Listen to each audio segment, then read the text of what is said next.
क्या कांग्रेस का गैर गांधी अध्यक्ष एक सक्सेस फार्मूला हो सकता है, एक रास्ता हो सकता है?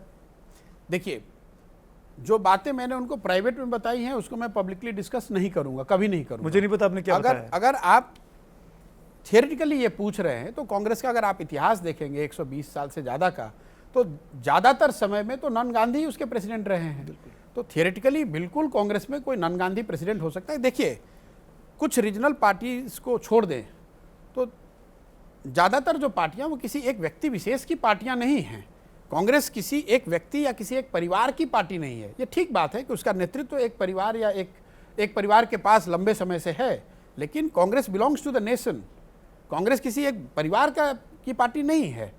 तो ये कहना कि हमेशा के लिए एक परिवार के पास ही रहेगा, पहले भी नहीं था और ये संभव है कि आगे न रह भी सकता है, नहीं भी रह सकता है। ये डिपेंड करता है कि उस परिवार की या उस जो अभी की लीडरशिप है उसको उस दल के लोग कितना स्वीकार करते हैं और कब तक स्वीकार करते हैं। आप लंबे वक्त से चुनावी रणनीति के कार के तौर पर काम कर रहे हैं। इस दौरान आपने इस देश के वोटर के मूड को, मिजाज को किस तरीके से बदलता हुआ महसूस किया? क्या उसकी प्राथमिकताएं बदली? देखिए, प्राथमिकताएं जो हैं वो तो डायनेमिक सिचुएशन है। वो जो सिचुएशन आज देश में है उसके हिसाब से आज की उनकी प्राथमिकताएं तय होंगी। 2 बरस के बाद वो सिचुएशन बदल सकती है, तो स्वाभाविक है कि वो हमेशा ही बदलता रहेगा। ये उसमें तो कोई दो मत है नहीं।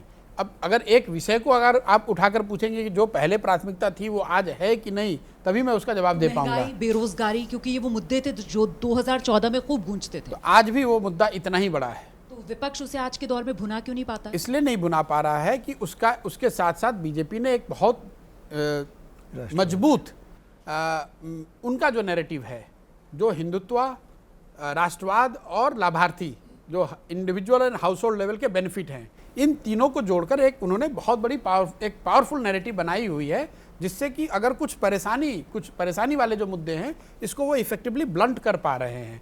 तो अगर जैसे आप जाते होंगे, अगर आप शो करते हैं तो आप देखते हैं पेट्रोल पंप पे जाकर किसी का आप इंटरव्यू कर रहे हैं, रैंडम लोगों का, कि भाई आप 100 रुपये दे रहे हैं फिर भी मोदी जी से नाराज़ क्यों नहीं, सरकार से नाराज़ क्यों नहीं है? तो आपने ज़्यादातर सुना होगा, लोग कहते हैं भाई राष्ट्र का निर्माण हो रहा है, नए भारत का निर्माण हो रहा है, उसमें कुछ कंट्रीब्यूट करना पड़ेगा। ये क्या दिखाता है कि कहीं ना कहीं बीजेपी या उसकी लीडरशिप इस बात में सक्सेसफुल रही है कि वो ये लोगों को बता रहे हैं कि भाई राष्ट्र के लिए आपको इस तरह की कुर्बानी करनी पड़ सकती है या इस तरह का कंट्रीब्यूशन करना पड़ सकता है, और उसको विपक्ष काउंटर नहीं कर पा रहा है या इस तरह के आप समझिए कि उसका कोई बेहतर ऑल्टरनेटिव नहीं दे पा रहा है। इसकी वजह से शायद उनको वो वोट अभी मिल रहा है। तो इसका मतलब बीजेपी को हराया नहीं जा सकता। मैंने ऐसा एक सक्सेस फार्मूला दे दिया है, 3 पिलर आपने गिना दिए हैं। बिल्कुल, मैंने कैसे हराएंगे आप? इसका तोड़ क्या हो सकता है? पहली बात तो यह है राष्ट्रवाद का क्या तोड़ हो सकता है? नहीं, क्या तोड़ हो सकता है? लाभार्थी का क्या तोड़ हो सकता है?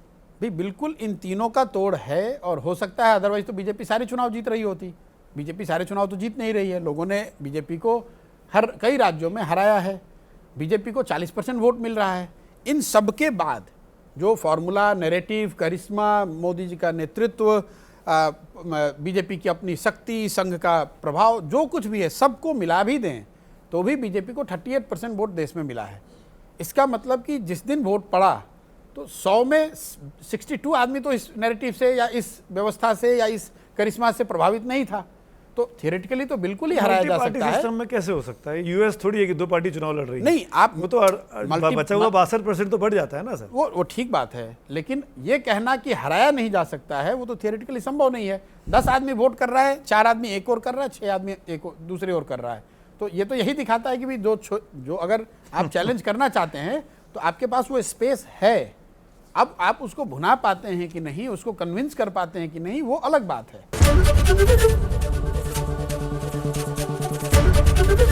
एबीपी न्यूज आपको रखे आगे।